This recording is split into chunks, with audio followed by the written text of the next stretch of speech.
my goodness, this changes everything. Did you guys know how pen ratio works? Do you guys know that attack percentage in Zenless Zone is completely bonkers? Absolutely, stay tuned to find out more right here in MrPokke channel. Subscribe!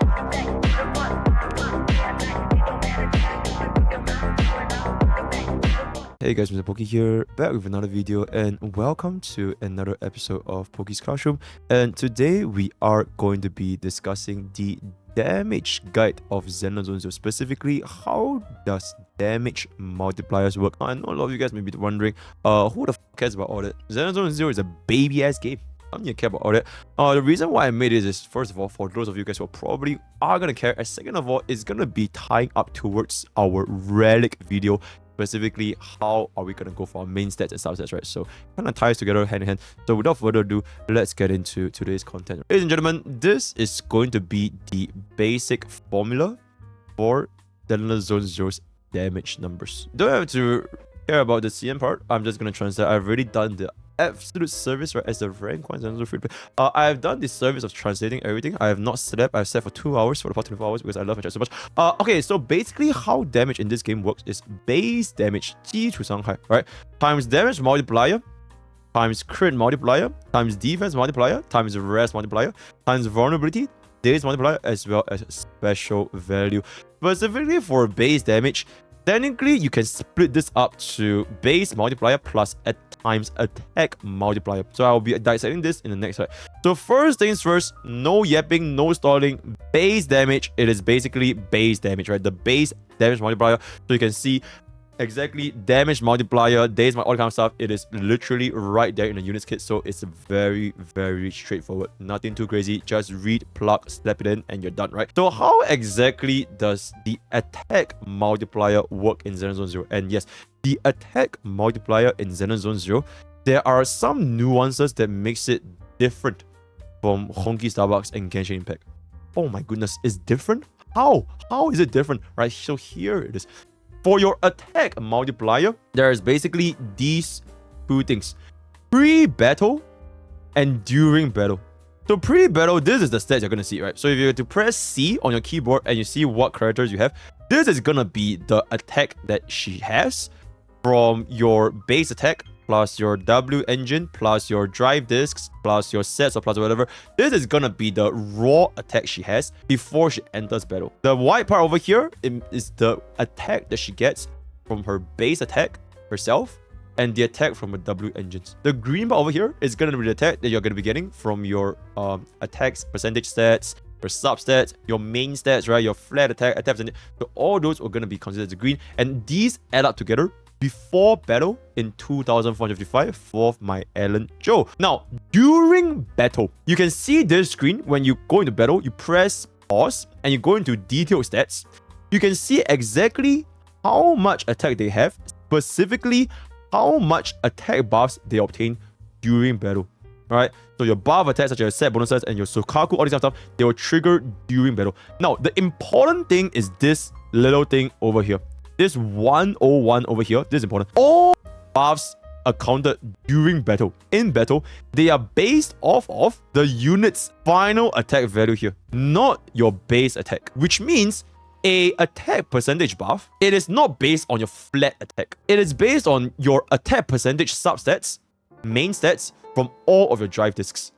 So a key example is Sokaku, right? Sokaku, she buffs attack by 17%. So this is gonna be 17% of 593 over here is going to be 100.81, which is exactly 101. This 593 attack, it is inclusive of Sokaku's attack percentage main stats, subsets, everything is going to be added over here. Generally speaking, if you were to get a attack percentage buff in battle for Zenless Zone Zero, it will have a much higher value compared to Honkai Starbucks, because as you guys know from now, a lot of the attack percentage buff that you get from like Ting Yun, all that kind of stuff like Huan Huan, it is based on a unit's flat attack, not for Zenless Zone Zero. For Sokaku, for units like Lucy, right, all these buffers, they are taken from their combined attack with all of their stats, which makes attack buffers in this game very, very, very strong, right? So that is going to be that for our attack multiplier. Then going to the damage percentage multiplier. Now, I'm not going to yell about this too much, but it is exactly the same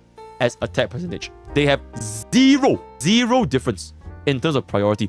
Whichever one you have the higher of, the other one will gain more benefits, right? It is basically the same as the law of diminishing returns. So damage multiplier is your elemental damage, your skill and basic damage, or any other forms of damage percentage, right? So all these, they are counting as damage percentage bonus. You can see from the graph over here, the line is exactly the same. It is the exact same line. It works exactly the same. A case being, if your current unit has a 50% attack buff and a 60% damage buff, then getting the additional 10% attack will value your character more compared to getting 10% more damage. On the contrary, if you had 50% damage buff and 60% attack buff, then getting 10% damage will be more valuable. Whichever one you have the less of, you stack it on. Which is why for units like Ellen, her signature weapon and her core talent, she gets a lot of ice damage percentage, especially if you run her the 4-piece ice set, which means Ellen might be able to get more benefits from a attack percentage main stats. Oh my god, that's crazy, chat, right? So that might be possible. Of course, you also must factor in the consideration of other external factors, such as your Sokaku's attack buff, maybe you want to run Lucy, so you do want to take everything as a whole. Whichever one you have the less of, you give her more, right? So that is basically how damage multiplier works in Zenless Zone Zero. Crit multiplier, exact same, nothing too crazy. It is the exact same multiplier in Honkai Starbucks, right? It is basically how much damage your character does if it were to land a critical hit. Then crit chance is the probability of landing a critical hit, right? Very simple. But important breakdown is going to be this. Between 0 to 25% crit rate, you want to stack on crit rate. Because right now you have no crit rate, so you want to go all in on crit rate. Between 25 to 100% crit rate, you want to balance it out as 1 crit rate to 2 crit damage, or 0.5 crit rate to 1 crit damage. Then at 100% crit rate, you want to go all in crit damage because there's no point stacking crit rate. You're already 100%, right? So that is the general gist of how this works. TLDR, a right balance would be preferably the golden ratio of 1:2, right? 70 crit rate, 140 crit damage, 80 crit rate, 160 crit damage. This is roughly the kind of thing you want to go for. If you are feeling a little bit more of a gamba, if you don't care about probability, you just want to, there's an RNG because you can reset a stage. So theoretically, if you want to go for something like, like a 60% crit rate, 200% crit damage, you could. Because you could just gamba and roll better. You just crit better, right? So that's going to be up to your decision. So moving on to the next one, it's gonna be defense. Okay, this is gonna be a bit rough. Holy shit. Yeah, this is gonna be a bit rough, right? To be absolutely simple, to make it very easy to understand, there's basically two things that affects the defense multiplier right now. The pen ratio, as well as defense down specifically, coming from Nicole. These are the two things, the two different factors that will affect the defense multiplier. Other than that, exactly how this works is your defense value multiplied by your 1 minus defense down, multiplied by 1 minus pen ratio. The defense value, it will scale with your units, which is exactly like Honkai Starbucks. If your units attacking the enemy unit, if the level gets very high, you will do less damage because of how this defense value works. So specifically for the chart, you can kind of refer to this chart over here. For levels 40 or level 50 enemies, these are the defense value, right? So just plug it in, put integration, and that's gonna be that. Similar to Honkai Starbucks, higher defense down also equals to exponential scaling, right? The more defense down you stack on, the more damage you're going to do. So it's exactly the same as Honkai Starbucks, right? So that's going to be that. But the interesting question in Zenless Zone Zero is, what the fuck is pen ratio? So how exactly does pen ratio work? Because this is a pretty interesting subset, right? It appears in your main stat. It appears in your subsets. It appears in some of your units kit, such as Rena, right? So pen ratio in defense multiplier actually might not be as crazy as it seems. This is two graphs. 关透率, 收益, right? The first graph over here is gonna be your pen ratio against a target with no defense down. The second graph, the red graph over here, is gonna be a pen ratio with 20% defense down. So why is it that pen ratio's benefit drops down if you had more defense down sources? You can't penetrate nothing. This is the simplest way I can put it. Pen ratio only works when there's a lot of defense for you to penetrate. Think about it this way, right? If the enemy defense is very high because you have no defense down sources, then your pen ratio will gain the maximum value. But if you already have defense down sources, so let's just say theoretically you achieve 100% defense down, at that point your pen ratio will serve zero purpose because there's nothing left for your pen ratio to penetrate. So that is the kind of like the issue with pen ratio and how it works. For now, it's not that bad because it is impossible for us to achieve high levels of defense now, right? Nicole, I believe for max right now is 40%. There is nowhere close we are getting to 100% defense now. In the future though, if we get more and more defense down sources, it will reduce the overall effectiveness of pen ratio. So when are the situations where players should actually stack on pen ratio? It's gonna be this summary finding over here, right? Pen ratio is only worth it when your attack percentage or damage percentage is already exceeding 150%, right? They're already exceeding 150%. So it makes you have diminishing returns if you want to stack on even more attack or damage. And you are using Rina. In this specific scenario, that's when your pen ratio will start to kick in and get quite a lot of value, right? So that is gonna be that for when should you guys be running pen value for now, right? For now, because we don't really have enough sources of pen ratio or defense now. But in the future, this might change. But for now, this is gonna be a very niche setup. TLDR, as of this point in the game, stacking on attack percentage or damage percentage would most of the time give you a higher damage number compared to running a pen ratio main stat or pen ratio subset, right? So that's gonna be that. Res and vulnerability multiplier. Exactly the same as Honkai Starbucks. Exactly the same as Honkai Starbucks, right? So nothing too crazy. Right now, we have quite a lot of res and vulnerability, right? We have, you know, so Kaku, Ice Res down, your Lycaon, you know, Nicole as the... Nicole is actually the only unit in our entire game that has a 25% more ether damage to the target. This is a vulnerability debuff. Nicole is the only unit in the entire game that has this vulnerability debuff, right? But other than that, everything else is mostly all res multiplier. So they work exactly the same as Honkai Starbucks. Separate multiplier, no diminishing returns, no exponential returns. The more you stack on, the more benefits you get. The less you stack on, the less benefits you get. So very, very straightforward. Straight line, almost a straight line for pretty much both the same, right? Currently, we have a lot more rare sources compared to vulnerability, because as you know right now, it's only Nicole. So in the future, as you can stack on more and more vulnerability, you can see this damage number is going up even higher. And the reason why res and vulnerability, they are such great multipliers in Zenless Zone Zero and Honkai Starbucks is that they are not affected by your other things, right? So you can see it is a completely separate field. So if you stack on a lot of attack or a lot of damage or even a lot of like defense or defense, right, it will still get amplified by your respective res and vulnerability because they are separate fields in the equation, right? So because of this, it is always a good idea to stack on res multipliers or vulnerability, which is why units like Ranmei is completely fucking busted in Honkai Starbucks, right? So thanks for that. And now moving on to one of our final things is gonna be the Daze Multiplier. This changes everything. This is a very big damage increase, right? So right now, it's legitimately very straightforward. The number you see here is the number you get.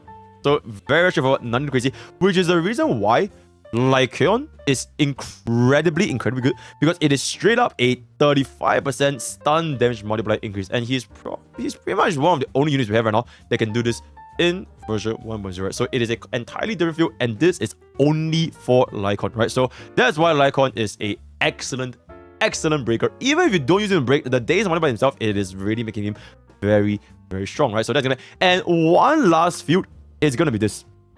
Special values. Now, some units in Zenless Zone Zero, they have this special mechanic. Like, for example, for Zhu Yuan, if you hit a target in close range, it actually does more damage. But if you were too far, if you were to jump way too far from the target, it actually does less damage. So these are like special values that aren't really gonna be factored into our base equation. That's why it's gonna be a separate field. So further testing would be required, right? So that is gonna be that for our, generally speaking, the crit damage, the direct damage output for Zenless Zone Zero. Then moving on to the next portion is gonna be anomaly damage. Everything else remains except for two changes. You are now doing anomaly multiplier, because remember, you can't crit, anomalies can't crit, and you also have a level multiplier, right? So everything else is exactly the same. Anomaly damage in Zenless Zone Zero, they do benefit from attack percentage, they do benefit from damage percentage, they benefit from a defense multiplier, res multiplier, all that kind of stuff. It is not like in Honkai Starbucks where super break, your break damage, they are not affected by your attack and damage, right? In Zenless Zone Zero, they are. They are essentially a form of DOT.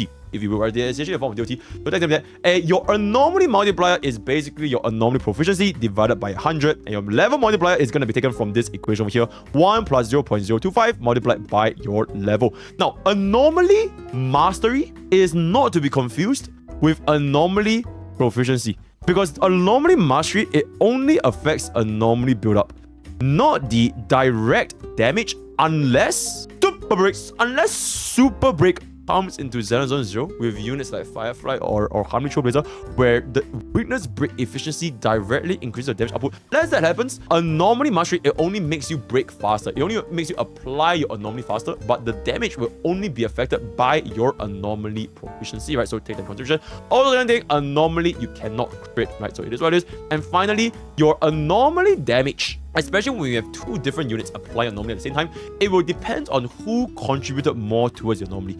So an excellent example is this, right? If 60% of your anomaly was contributed by your Colada and 40% was contributed by Soldier 11, then the damage multiplier is going to be Colada's anomaly, whatever this is, times 0.6 plus Soldier 11 times 0.4, right? So that's going to be how you calculate if you have different units. Another example is like Nico Mata plus Corrine. If Corrine is going to be the one dealing the most amount of anomaly, then majority of the damage will be tied to Corrine's anomaly multiplier, right? So that's going to be that. One last thing before we kind of wrap up this video is going to be the element chart. It can interrupt enemies based on their weaknesses. This is generally speaking the number of effects that we have, the number of anomalies that can be triggered. So burn lasts for 10 seconds, 50% base attack. If you're gonna be against the bio target, it's gonna be a 70% instead of 50%.